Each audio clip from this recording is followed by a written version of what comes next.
Salut tout le monde, c'est Jordan.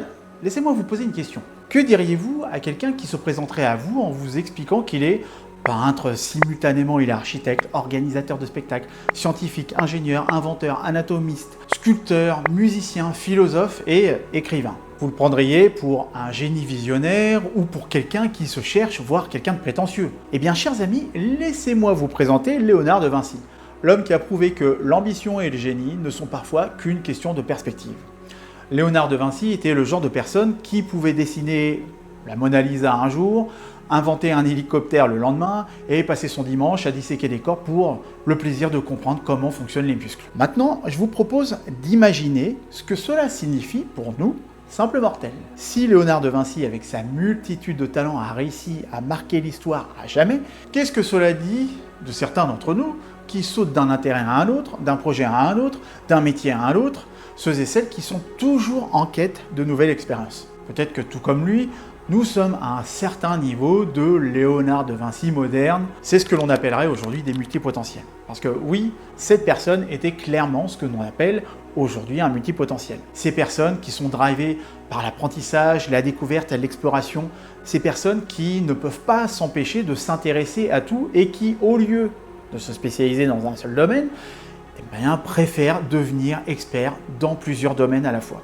Donc si vous pensez que jongler entre votre passion pour la photographie, votre boulot dans la finance ou la tech et votre cours de guitare du mercredi soir est juste impressionnant, attendez de voir comment ce maître de la Renaissance y prenait. Si Léonard de Vinci est souvent considéré comme une référence dans tous les contenus sur le net qui parlent de multipotentialité, c'est parce qu'il est l'un des multipotentiels les plus accomplis de tous les temps. Les documents, les notes et carnets qu'ils ont retrouvés à l'époque regorgent d'exemples de ses créations et de sa volonté d'explorer de nouvelles façons de penser. L'analyse de sa vie et de ses œuvres ont conduit de nombreux historiens à penser que de Vinci devait être un touche-à-tout doté d'une grande intelligence. L'hypothèse qu'on peut émettre est que sa curiosité devait l'amener vers l'apprentissage continu. Et à l'heure de ChatGPT, ce qui vous permettra de toujours préserver votre employabilité, c'est l'apprentissage continu. Donc que vous soyez au début de votre vie professionnelle, que vous ayez trouvé votre véritable vocation ou que vous avez juste l'impression d'être au milieu d'un creux dans votre carrière, quelle que soit votre situation, il vous faut évoluer. Pour ça, si vous ne prenez pas le temps d'apprendre de nouvelles choses, vous stagnerez. Et je vous propose de commencer à apprendre maintenant à travers l'exemple de ce grand esprit qu'est Léonard de Vinci. À cette époque, on ne parlait pas de multipotentialité, on parlait de polymathe. Ce terme existe depuis des siècles et aurait été utilisé au IVe siècle pour décrire des philosophes grecs antiques comme Platon, qui était connu comme un individu aux multiples facettes qui possédait un éventail de connaissances dans nombreuses disciplines, etc. On utilise aussi le terme érudit pour désigner ces personnes-là. Si vous êtes familier avec la culture jeux vidéo ou jeux de rôle, il y a toujours un érudit dans toutes les histoires. Quelqu'un qui connaît toutes les réponses à toutes les questions. Aujourd'hui, on appellerait ce type de personne un spécialiste ou un expert. Un multipotentiel ou un polymathe, appelez ça comme vous voulez, un polymathe moderne, a la même capacité d'apprentissage que ses prédécesseurs. À la différence qu'aujourd'hui, la société oblige ces personnes à se spécialiser dans un seul domaine tout en développant des compétences complémentaires pour devenir juste indispensables vis-à-vis du marché du travail.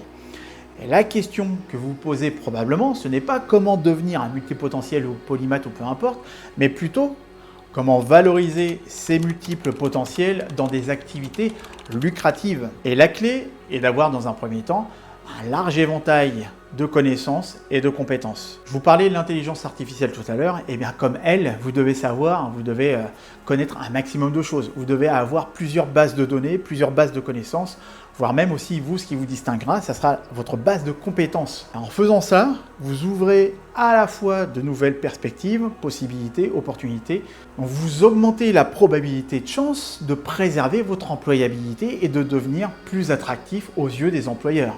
À condition qu'ils aient les yeux ouverts, et ça, c'est un autre sujet. Par exemple, si vous développez une expertise autour de l'intelligence artificielle et que vous savez comment expliquer cela comment est-ce que ça va impacter la société et ses implications sur les petites, moyennes ou grandes entreprises, vous pourriez devenir très rapidement indispensable. Le même principe s'applique à beaucoup de sujets d'actualité. J'ai développé depuis 2014 plusieurs sous-compétences en lien avec le conseil, l'accompagnement, la communication, la vente, la gestion de projet, la comptabilité, mais aussi des méthodes agiles, des techniques et outils de travail collaboratif, la pédagogie, la recherche sur la multipotentialité et la reconversion, etc. J'ai jamais autant appris que depuis que je ne suis plus salarié. Et à notre époque, il ne faut pas grand-chose pour se qualifier comme multipotentiel, surtout si vous avez un bon accès à Internet, que vous aimez lire et rechercher de nouveaux sujets pendant votre temps libre.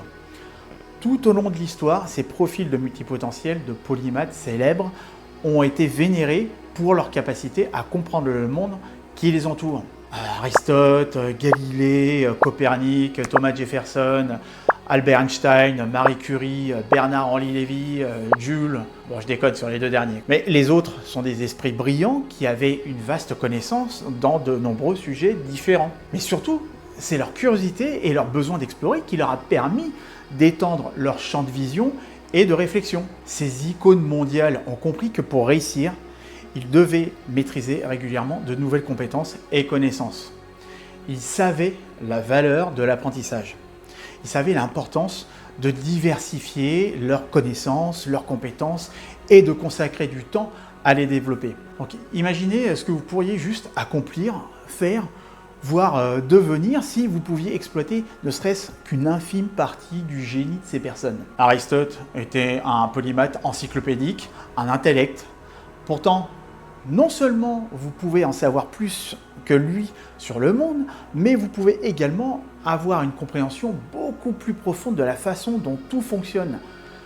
Tel est le privilège de vivre à notre époque. Aujourd'hui, plus personne n'a d'excuses pour ne pas apprendre ou pour dire « Ah ben je savais pas ». Et moi je vois trop souvent des salariés, des managers, voire encore plus des étudiants, me dire des trucs du style « Comment j'aurais pu le savoir ? Google, ça te dit quelque chose ?» Tout le monde peut apprendre. Tout le monde peut apprendre à devenir un touche-à-tout, mais il vous faut être quelqu'un d'accro à l'apprentissage pour devenir quelqu'un de spécial afin d'exceller dans plusieurs sujets. Votre principal challenge sera de réussir à optimiser deux ressources qui vous manqueront le plus et que vous gaspillerez sans limite, et ça je le sais déjà. Votre temps et votre énergie. Et ça aussi, c'est un autre sujet. En général, vous remarquerez qu'il y a trois types de personnes. Il y a celles qui voient quand on leur montre, et celles qui ne voient rien du tout. Un peu comme certains managers et recruteurs qui ne perçoivent pas vraiment votre potentiel, votre valeur ajoutée. Ça fait depuis 2013 que je ne suis plus salarié et rien ne me garantissait la réussite de la pérennité de mon projet.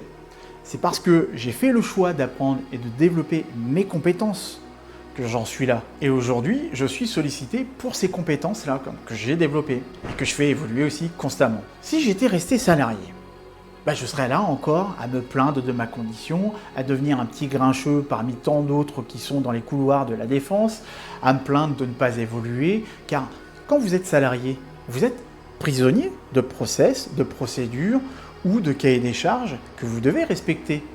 Et on vous forme que sur des petites choses par-ci par-là. Quand j'ai réalisé que j'avais appris à maîtriser un logiciel de conception pédagogique à 80% en moins de 2 mois, alors que j'utilisais le même logiciel quand j'étais salarié, et ça pendant 3 ans, je l'utilisais à peu près à 10%, ça pose la question quand même de la place de l'apprentissage en entreprise. Il vous faut créer plus d'opportunités d'apprendre et d'essayer de nouvelles choses dans votre vie.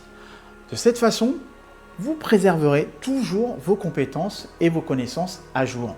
Si vous aspirez à devenir un multipotentiel accompli, plongez plus profondément dans la vie de Léonard de Vinci. De Vinci était tellement bon dans tellement de domaines qu'il était parfois appelé le moteur humain. Je vous rappelle qu'il a peint la Joconde et créé la première machine volante. D'ailleurs, petit clin d'œil au film Hudson Hawk avec Bruce Willis. Son héritage en tant que l'un des plus grands esprits de l'histoire reste indéniable. Et c'est pour cette raison qu'il est encore aujourd'hui, 400 ans après, considéré comme l'un des plus grands génies de l'histoire. Devenir un touche-à-tout, multipotentiel, polymathe, peu importe, ça peut vous aider à accéder à divers domaines avec différentes compétences. Et ça vous ouvrira à de nouvelles options pour trouver une idée de projet professionnel ou juste choisir une carrière. Maintenant, laissez-moi vous révéler la clé du succès que j'ai apprise de Léonard de Vinci lui-même et que j'applique depuis, on va dire, plus de 10 ans. C'est une méthode infaillible pour suivre vos idées et vos projets. Ce que faisait Léonard de Vinci d'ailleurs, et que vous pouvez appliquer dès aujourd'hui, c'est de noter toutes vos idées dans des carnets. Oui, toutes ces idées, grandes ou petites, abouties ou encore embryonnaires, prenez vie sur les pages de son carnet. Et en utilisant ce système, entre guillemets, de Vinci pouvait facilement voir quelles idées valaient la peine d'être poursuivies et lesquelles qui ne valaient aucun effort. Un autre secret de Léonard de Vinci était sa capacité à prioriser ses tâches. Dans ses carnets, il écrivait souvent les tâches en les priorisant, par ordre de faisabilité ou d'importance. Et en priorisant votre temps, vous pouvez vous assurer de consacrer vos ressources limitées aux choses qui comptent le plus. De Vinci gardait également un emploi du temps régulier pour se concentrer sur la réalisation des tâches à des moments spécifiques de la journée. Ça l'aidait à éviter les distractions et à préserver sa concentration sur ses priorités. Combiner des connaissances est un style de vie. Devenir un touche-à-tout par goût pour l'apprentissage ou par souci d'employabilité est un style de vie. Si vous voulez changer quelque chose, améliorer quelque chose ou faire évoluer quelque chose, il vous faut changer votre style de vie. Car le style de vie du polymathe ou multipotentiel est celui d'un éternel apprenant et s'inscrit dans une démarche de développement continu. Donc, préservez votre temps, ne succombez pas à la pression de la société qui vous éloigne de votre curiosité, de vos centres d'intérêt, en vous conformant à ces attentes juste par souci de sagesse conventionnelle. À condition que vous ayez envie de sortir de votre zone de confort et d'explorer tout ce qui pourrait l'être. Si vous n'êtes pas bien en ce moment, c'est que vous n'apprenez plus rien, que vous étouffez votre soif insatiable de connaissances, de développement de compétences et votre besoin d'évoluer.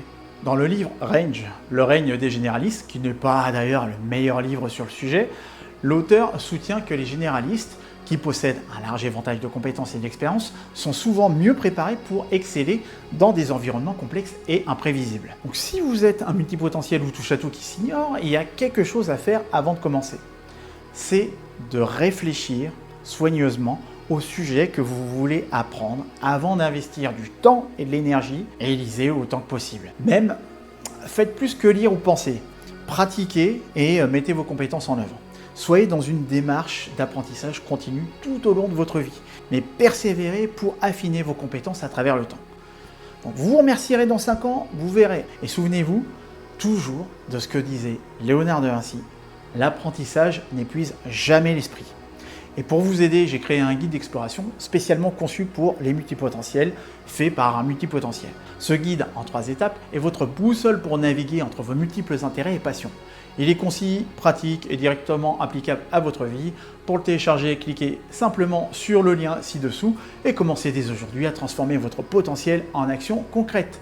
Donc ne ratez pas cette opportunité de façonner un parcours aussi unique que vous, et moi je vous dis à tout de suite.